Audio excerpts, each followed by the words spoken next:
26 जून को महारानी दुर्गावती का बलिदान दिवस मनाया जाएगा। स्थान है तरवारा का उड़ियान टोला। बिहार में आदिवासियों की बहुत समस्याएं हैं।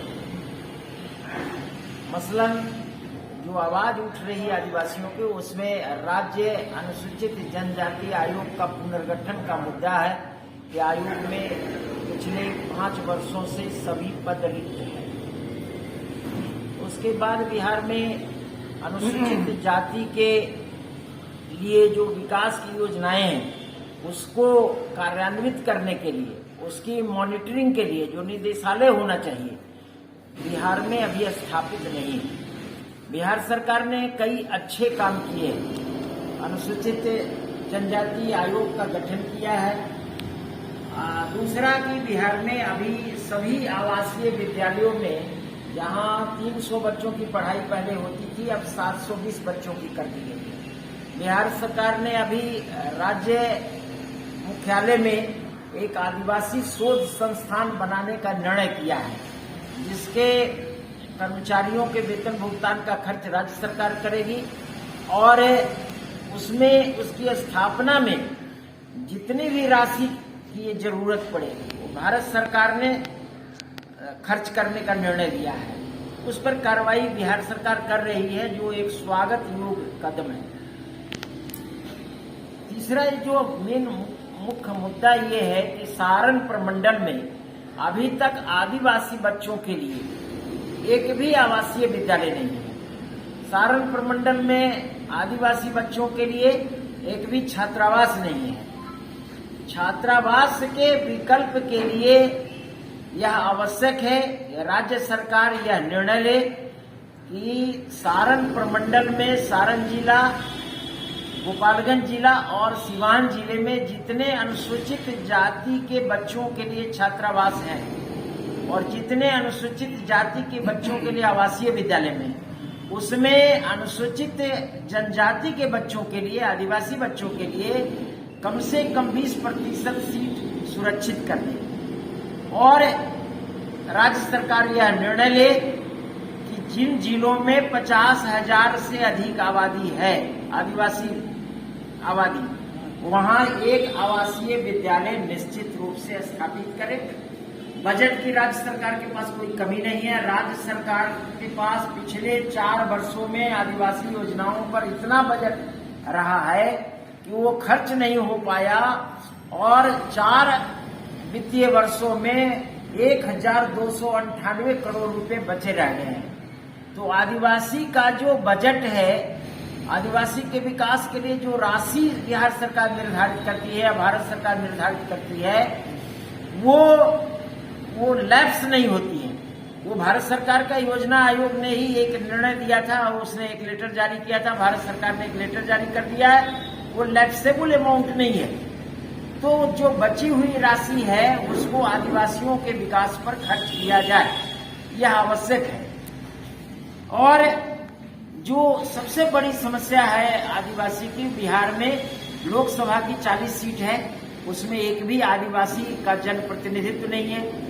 राज्य का जो विधान परिषद है उसमें 75 सीट है, लेकिन उसमें आदिवासी एक भी नहीं है।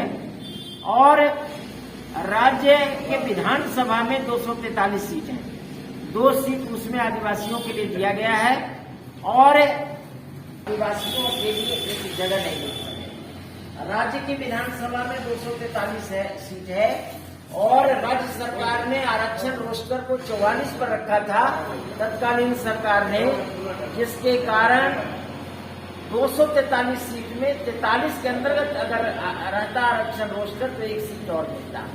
वर्तमान सरकार के सामने आदिवासियों ने ये मुद्दा उठाया है और जिसके परिणाम स्वरूप 26 फरवरी 2019 को राज्य सरकार ने एक अधिसूचना जारी की है और राज्य पत्र में उसे प्रकाशित भी किया है कि आदिवासियों के लिए जो आरक्षण रोस्टर है वो 44 से घटाकर 19 पर लाया गया है। आज की परिस्थिति ये है कि आरक्षण रोस्टर क्रमांक 19 मिल जाने के बावजूद 40 लोकसभा की सीट में बिहार के आदिवासी का प्रतिनिधित्व नहीं मिल रहा, जबकि एक मिल जाना चाहिए। राज्य की 243 विधानसभा सीट में आदिवासियों का प्रतिनिधित्व की संख्या न्यूनतम 5 हो जानी चाहिए, वो अभी तक लागू नहीं हुआ है। इसके लिए कल जो है परसों जो 26 जून को जो कार्यक्रम है, महारानी दुर्गावती का बलिदान दिवस है। महारानी ने 2 बार अकबर को परास्त किया था।